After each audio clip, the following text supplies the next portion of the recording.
up your YouTube, search for Stukeley Meadows, watch on your big screen. Or another device if you're at home. Get yourself comfy, this could take a while. What a happy scene. Something new every day for your long-term memory. This is so exciting, it is nearly time for a Stukeley assembly.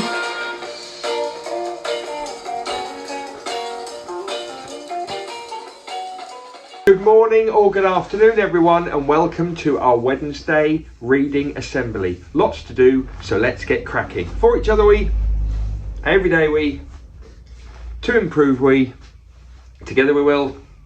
Every single Stukeley day we focus on. Our Stukeley motto is,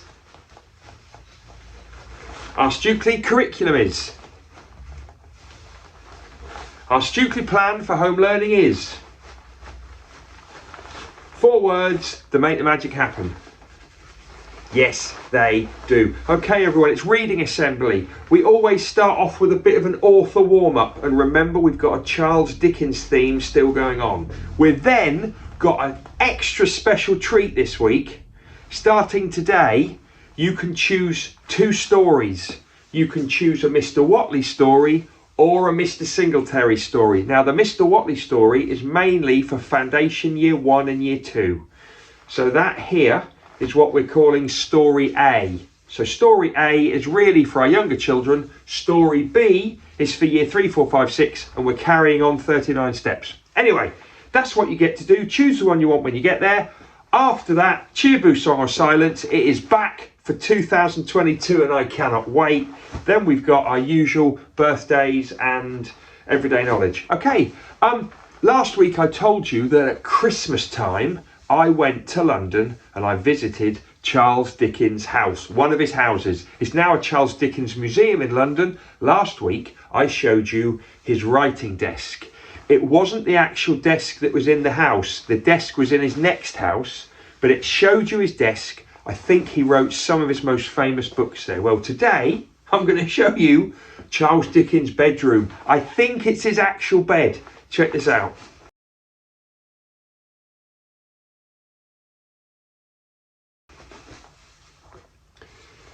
Yeah, he slept facing north. It's true, when I spoke to the expert there, he said that Dickens did everything as much as he could facing north because he thought it made him a better writer, a better sleeper, a better person. Anyway, there's a bit of an author chat. Now, it's your chance.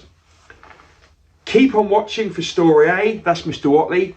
Click on Story B, you'll just have to work out where it is, and then we've got the next part of 39 steps. I mean, it's going to be great. It's going to be great. After you've watched your story extract, then we've got Cheerboo Song or Silence. Hello everybody, it's Mr. Whatley here.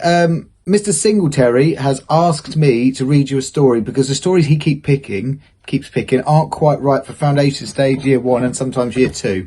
So he's asked me to read some stories. And today I've chosen Dave, the Lonely Monster. And here's Dave on the front playing a guitar. And this is by Anna Kemp and Sarah Ogilvie. Okay, let's find out what happens in Dave, the Lonely Monster. Here he is in his cave. Look at that. Once upon a time, in a retirement cave, lived a lonely monster and his name was Dave. Retirement cave, that means he must be quite old. Retirement's when you get to a stage where you don't want to work anymore, you want to kind of relax. So he's relaxing because he's a bit old. In his bad old days, he'd been a pest. He'd romped, he'd roared, he'd made a mess. Goodness me, look at all of that mess. Till folks who like things nice and neat and don't like monsters on their street banished Dave to Echo Rock, lonesome as a single sock. Poor Dave. There they are, kicking him out. They've had enough. Sending him to be on his own. Not very nice, is it? And there he stayed for 6 decades, just Dave and his guitar, strumming songs no one could hear, from dusk till the morning star. Oh, he does look sad, doesn't he? I feel sorry for him. And even worse, the local knights would try to get old Dave to fight by laughing at his toothy grin, his wonky ears and scaly skin. So trying to get him to fight by being horrible and prodding him, look. But Dave would never harm a flea. He's not the fighting sort, you see. He'd rather play some rock and roll or take a bath to soothe the soul. Then one day, as old Dave dozed, a cabbage bopped him on the nose. Then whack, a beetroot in the eye, and whiz, an aubergine flew by. That's the aubergine. Then leaping from behind the gorse, a tiny knight on a hobby horse waved a carrot at the sky. "Prepare to meet your doom," he cried. "How old are you?" the monster gaped. "I'm 6, said Tiny, "since you asked. My name is Percival the Brave, and you're that fiendish monster Dave." The monster rubbed his aching head. "Well, that's not very nice," he said. "Don't you know a proper knight is always kindly and polite? And though I might look fierce to you, we monstrous beasts have feelings too." Percy hadn't thought of that. He stopped and stared, subdued, then blushed down to his boots and said, "I'm sorry I was rude." So he didn't realise he was being quite mean and he's hurt the monster's feelings. He wasn't thinking about the other person's feelings. So Percy took a knightly pledge, that's like a promise, to give up throwing rotten veg, and by the time the week had ended, knight and beast were best befriended. Oh, they're off playing together and doing nice things. I think Dave's happy to have a friend now, isn't he? They shared a taste in Monster Rock, took a spin around the block, watched the jousting on TV. At last, Dave had company. But back in town, across the bay, folks got grumpier by the day. Tranquility had reigned for years, and everyone was bored to tears. Tranquility means peace, so they're fed up with how calm and peaceful it is. They're a bit bored of it. They sighed. "Do you know what would be smashing? A good old-fashioned monster bashing. Why don't we make a day of it? Now that should perk us up a bit." So they want to go and fight monsters to cheer themselves up. And so they grabbed some mushy fruits, some rotten veg and mouldy roots, and headed out to Echo Rock, where Dave was knitting winter socks. Then just as they were taking aim, a furious knight with eyes aflame came charging through the swelling crowd. "Knock it off," he said aloud. "What's this nonsense? Can't you behave? Is that any way to treat old Dave?" Look who it is, sticking up for his friend. It's the little boy, isn't it? "He may rock out from time to time, but is that such a dreadful crime? Now chuck out those potato peelings and spare a thought for old Dave's feelings." The townsfolk all felt mighty humbled. "We didn't mean it, Dave," they mumbled. Dave smiled and shook his massive head. "If you really want some fun," he said, "then put away the salad bar and fetch me my bass guitar." And so they went down to the cave and had themselves a monster rave. Look at that. One huge party. They danced and sang and danced some more, bust some moves on Dave's dance floor, had a riot, learned to jive, and got more monster in their lives. So old Dave got his groove back on and was alone no more, thanks to fiercely gentle knight who knew that he would rather fight for love and peace.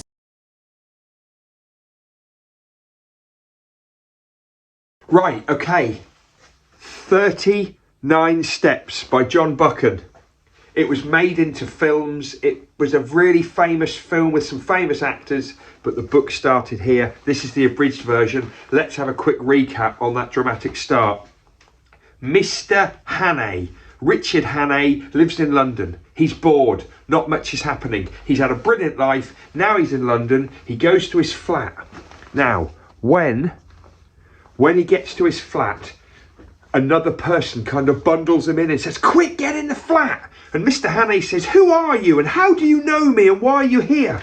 And the man says that his name is Franklin P. Scudder.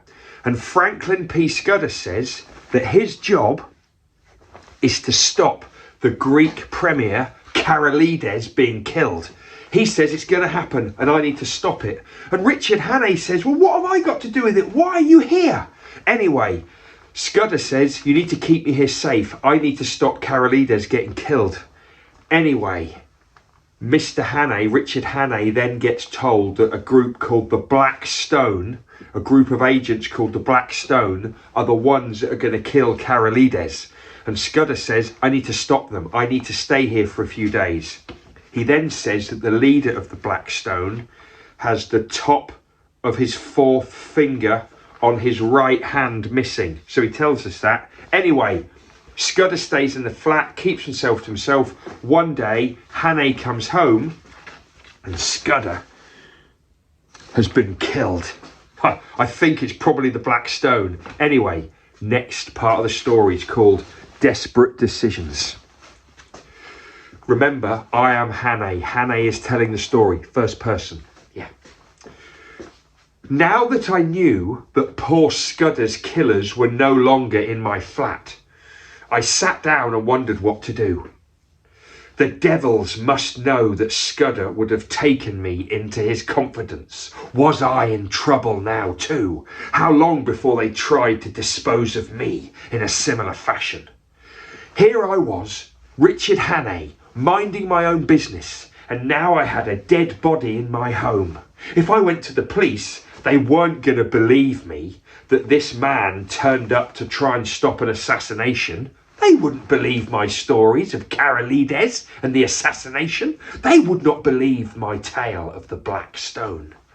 What I needed was evidence. What could I do? Of course! Scudder had a notebook. I must find the notebook and go through it. I looked around the house and something told me that Scudder's killers had been searching the house too. They had been looking for something. Maybe they were looking for the notebook. The drawers, the cupboards, even my clothes in my wardrobe had all been looked through. Now I knew why. After a long search of my own, I sat down despondently in my armchair and took out my pipe. Plunging my hand into the tobacco jar at my elbow, I felt something curious. I could hardly believe it. There in my grasp was the very thing that I had been hunting for. I had found the little black book that Scudder was writing in. Hoping to find some answers, I opened the book, but everything was written in code. Now, while I think I'm quite a sharp and intelligent man when it comes to codes, this was another level altogether. I realised this puzzle would take time to crack. My only hope was to lie low somewhere until I had the evidence to make the government take Scudder's warning seriously. I had to tell somebody that something was going to happen and that the Black Stone were behind it. The Scottish borders and Scotland seemed like the best place for me to hide. I edged slowly to the window of my flat and looked down at the street. It was completely empty, apart from a tall figure standing on the corner opposite my flat. Could it be a member of the Black Stone? Had he seen me come back to the flat? Was I next to be killed?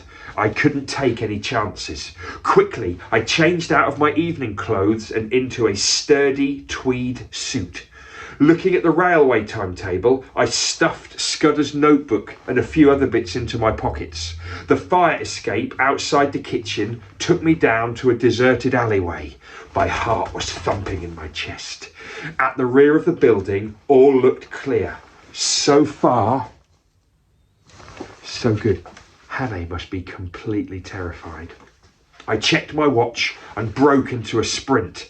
The express train to Scotland would be leaving St Pancras in 10 minutes. Next chapter. on the run. When I reached the station, there was no time to buy a ticket.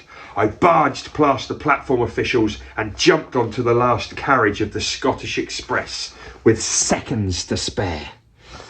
As the train rattled north to Scotland, I pulled Scudder's notebook from my pocket. I was certain that all I needed was a key word. One word would help me unlock the code.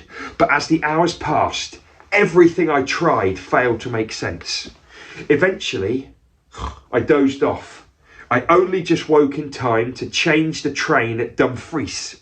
A slow Galloway train took me through a land of little wooded glens to a great wide moorland, gleaming with lochs and fringed by hills. As the compartment filled up with locals, I felt as if everyone was eyeing me with suspicion. Then I caught sight of something that only heightened my anxiety.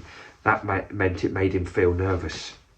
The man next to me had a midday edition of the Scotsman newspaper.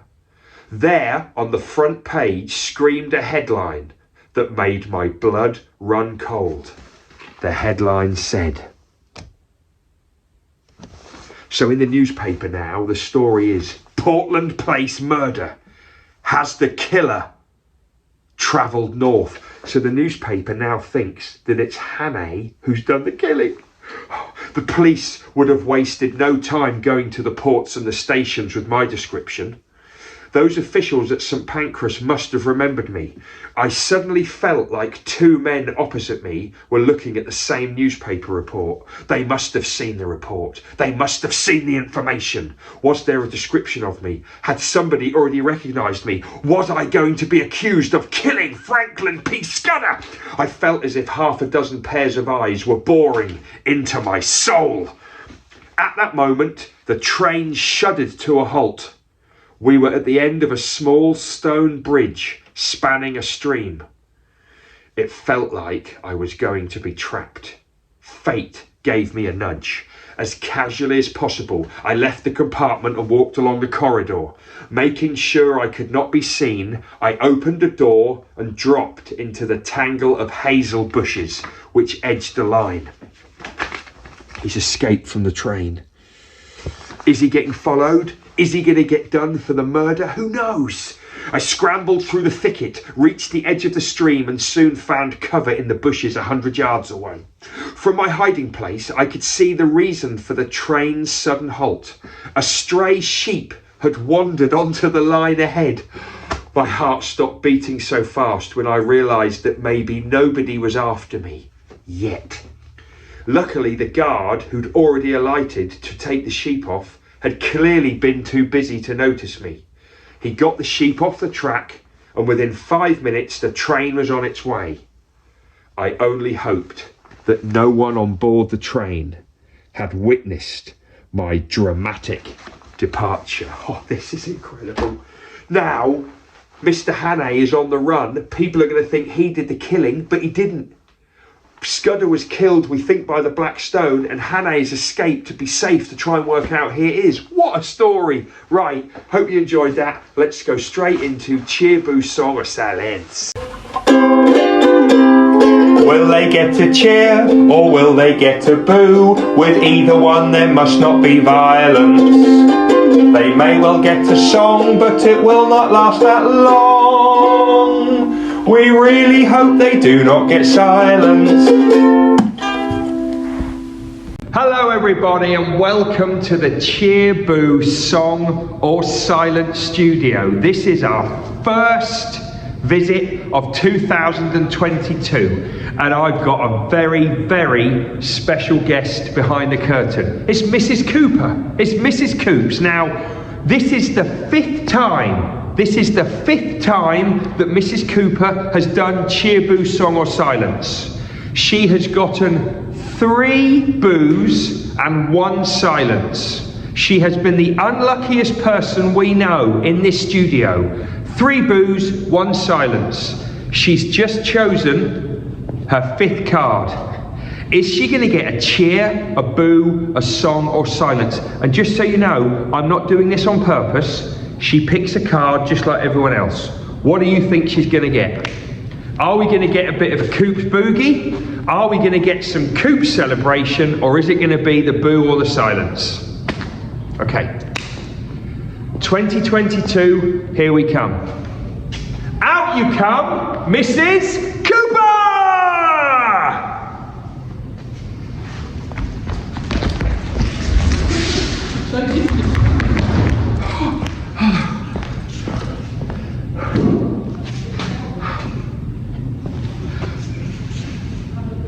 I don't make up the rules. If that's what you get, that's what you get. I'm sorry, Mrs. She's just resigned. She's just given up her role. Thanks for your time, Mrs. Cooper. See you next time on Cheer, Boo, Song or Silence. Will they get to cheer or will they get to boo? With either one there must not be violence. They may well get a song, but it will not last that long. We really hope they do not get silence. Wow. I honestly thought that Mrs. Cooper would get a song or a cheer. I mean, 5 times she's now got 3 boos and 2 silences. I mean, can I do a number 6? I don't think I can. Her morale, she's just going to be so sad. Anyway, if you see Mrs. Cooper in school, this is really important. I need everyone to listen to this, including teachers and staff. If you see Mrs. Cooper in school, just say to her, next time, Mrs. Cooper, it'll be okay. Please, everybody sees her. If you see her on the gate, if you see her in school, say to her, next time, Mrs. Cooper, it'll be okay. She'll love that. Right, birthdays, let's go. Hey, hey, hey, it's time to say we've got a Stukeley birthday. Hey, hey, hey, it's time to say we've got a Stukeley birthday. Come on! First of all, massive happy birthday today to Jesse in year 3. I'm not sure if he's in school today, but happy birthday, Jesse. Fun with family and friends. Also, huge apology. Huge apology. I don't often miss people out, and yesterday it was completely my fault. I missed out Anas in year 2. So yesterday, Owen, you told me not to get this wrong. Yesterday, Anas in year 2, it was his birthday. I'm sorry, Anas, that I missed you out. So we're going to give you an extra special. In fact, I'm going to sing happy birthday to you, Anas. And I want everybody in the school, I want you all to join in. We're going to sing happy birthday to Anas. Happy birthday to you. Happy birthday to you. Happy birthday, dear Anas. Happy birthday to you. Hip, hip. Hip, hip. Hip, hip. Yes. See? If I miss you out, you get an extra special treat. Happy birthday for yesterday, Anas. Looking forward to catching up with you. Right, let's finish with everyday knowledge for you. And we are learning to remember things worth remembering. Learning to remember things worth remembering. Learning to remember things worth remembering. Everyday knowledge for you. And we are learning to remember things worth remembering. Learning to remember things worth remembering. Learning to remember things worth remembering. Everyday knowledge for you.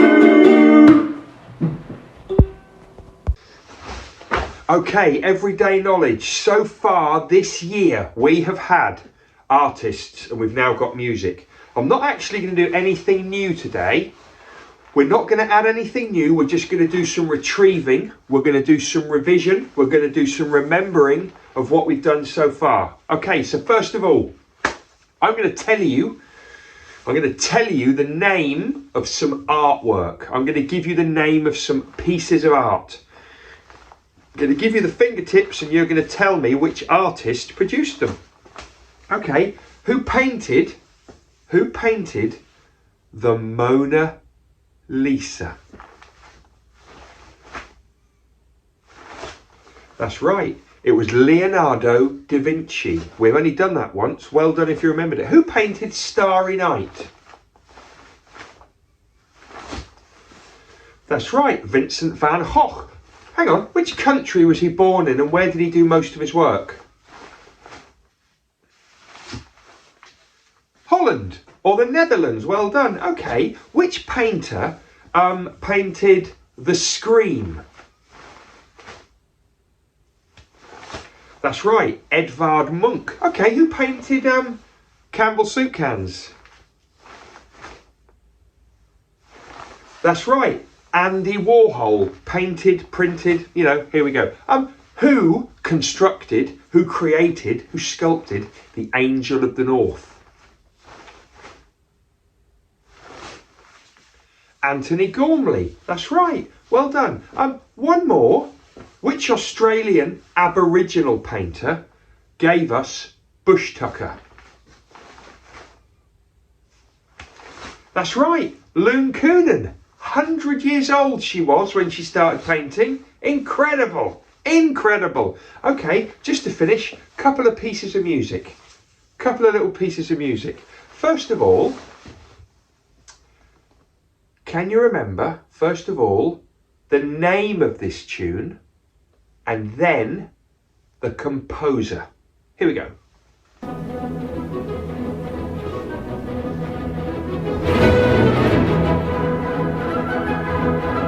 Okay, only going to play you a little bit. Right, let's go for the name of the tune first of all. That's right, it's the William Tell Overture. And who composed it? Which Italian composer? Rossini. Well done. And one more. Here's another famous tune. It's from The Apprentice.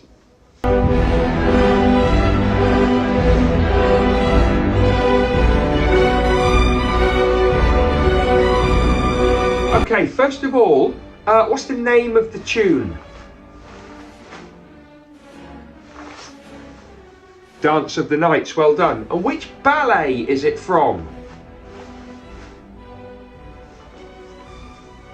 Romeo and Juliet. Now, before we do the composer, I'm going to hold my hands up here. I've made a mistake.